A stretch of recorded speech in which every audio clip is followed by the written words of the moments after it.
መልካም ነገር ግን የሚሰራ ሰው አይወደድም አይደለ? የኚህ ሰውዬ ታሪክ አሁን አይታችሁታል። ቢያንስ ግን እዩሃ ሚዲያ ቢያንስ በውስጥ ቢያጣራ እንደዚህ ሚዲያ ላይ ማውጣቱ ለኔ ተገቢ ነው አይደለም። ምክንያቱም መልካም ነገር የሚሰራን ሰው ማበረታታት እንጂ መስበር አልነበረብንም። አሁን አይታችሁታል። ባላደራው ምን ብሎ ነው ያለው? በቃ እጄ ላይ ያለውን ስራ ብቻ ልጨርስ እንጂ ከዛ በኋላ አቆመዋለሁ ነው ያለው። ለምን እንደዛ አለ? ምክንያቱም መልካም ነገር እየሰራ ባለበት ሰዓት ዋጋው ቀለለበት። ዋጋውን አሳነሱት፣ እምነቱን አሳነስ ነው አይደለ?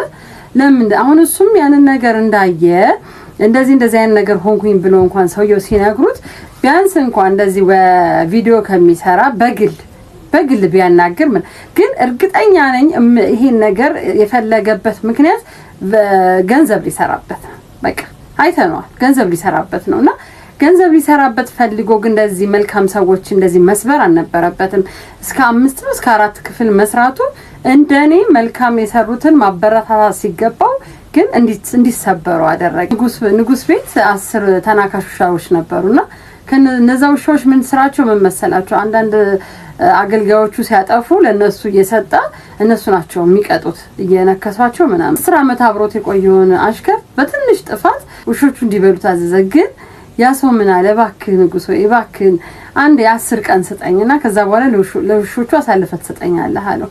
ከዛ እነዛ ውሾች ጋር ሄደና በቃ ሌላ ብላቸው ለ10 ቀን ብሎ እነሱን እያበላ የተንከባከበ ቆይቶ በ10ኛው ቀን በቃ አሁን በውሻዎቹ መነከስ አለበት ተብሎ ከውሻዎቹ ጋር ወደ ሜዳ ገባ።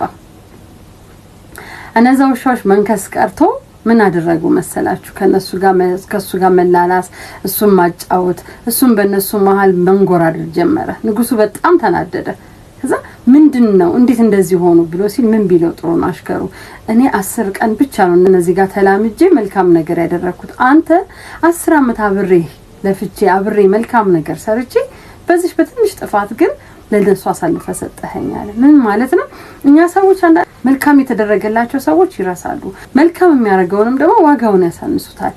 ይሄ ልጅ አሁን ቢያንስ መልካም ነገር እየሰራ ነው። እሱ ብቻ አይደለም መልክተኛውም ጭምር ነው። ማንነታቸውን የሸፈኑበት የራሳቸው ምክንያቶች ይኖራሉ አይደለ? ከዛ ውጪ ግን ማንነታችሁን ሸፍናችሁ የሰራችሁት ሌብነት ነው፣ በሌብነት ነው። ያንን ቪዲዮ የተቀባበለ በጣም ብዙ ሰው ነው መጥፎ ቪዲዮ የሰራው፣ ስማቸውን ያጠፋው። ለምን? መልካም ያደረገን ማበረታታት ሲገባ ለምን? አዎ እሱም ከዚህ በኋላ ስራውን አቆማለሁ አለ። ማን ነው የሚጎዳው? በሱ ስርም በሱ መንገድ የሚያገኙ ደሃዎች ያልጠበቀ ሲሳይ ኢኮኖሚ ሰጣቸው አይደለ? ሁለቱም ባላደራውም መልክተኛውም መልካም ነገር ነው እየሰጡ ያሉት። የሚጠቀሙትን ሰዎች ነው የእንጀራ ገመዳቸውን ያበላሸ ነው። ምክንያቱም እኛ ለትንሽ ቀን ለትንሽ ቪው ለትንሽ ቫይራል ለመውጣት ብለው ግን ይሄን ልጅ ሰበር ነው። እስኪ መልካም የሚሰራን ሰው እናበረታታ። መልካም የሚሰራን ሰው መልካም ሰርተን ከዋጋ መክፈል ማንችል ከሆነ እንኳን መልካም ስራውን ያበረታታን መሄድ እኮ ትልቅ ነገር ነው። ወጣት ናቸው፣ ልጆች ናቸው። በቃ ይሄንን እንስራ ብሎ ገቡ አይደለ? ሌላ ነገር እንኳን ጥፋት ካለ ጥፋቱ ለነሱ መልቀቅ ነው። እነሱ በቃ ኃጢያቱንም ምኑንም እነሱ ናቸው መውሰድ ያለባቸው። እኔ እዩሃ ሚዲያ እንደዚህ በየክፍል ከፋፍሎ ማቅረቡ ለኔ አልታየኝም፣ በእውነት አልታየኝም። ምክንያቱም እነሱም በግል ማናገር ይችላል። እነዚህ ሰዎች በጣም የረጅም ጊዜ መልካም ስራ የሚሰሩ ሰዎች ናቸውና በግል ማናገር እንደዚህ አይነት ነገር መጥቷል፣ ምን ይሻላል ወይስ ወደ ሚዲያ ልውጣ ወይ በቃ እንደዚህ ቢል ምን ችግር አለ? ኦኬ ይሄን የማለት እንትን አቅሙ ከሌለው ደግሞ የዛኑ ቀን እነሱንም ጠርቶ አንድ ላይ ማውራት ሲገባ በየክፍሉ እየከፋፈለ ማውራት ማለት እሱ በቪዲዮ ቢዝነስ መስራት ነው የፈለገው። ቢዝነሱን ሲያይ ግን የነዚህ ልጆች ስም አጠፋ፣ የነዚህ ልጆች ልብ ተሰበረ። እና አንዳንዴ መልካምነት ጥሩ ነው። መልካምነት ደግሞ ዝም ብሎ የሚገኝ አይደለም።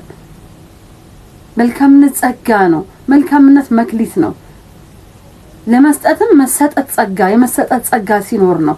ይሄ ልጅ በቃ በአቅሙ የሚረዳውን ረዳ። ከዛ በኋላ አቅማቸው ደግሞ ግዴታ ሌሎች ሰዎች ደግሞ ያላቸውን ሰዎች እየተቀበልን እንርዳ የሚለውን ሐሳብ አመጡ፣ መርዳት ጀመሩ። እና በጣም ስተት ሰርቷል ነው የምለው። እና እስኪ ልጁንም እናበረታታው፣ ስራውን ማቆም እንደሌለበት እንንገረውና ስራውን ይቀጥል። የመልካምነት ስራ ደስ ይላል፣ ህሊናን ያጸዳል።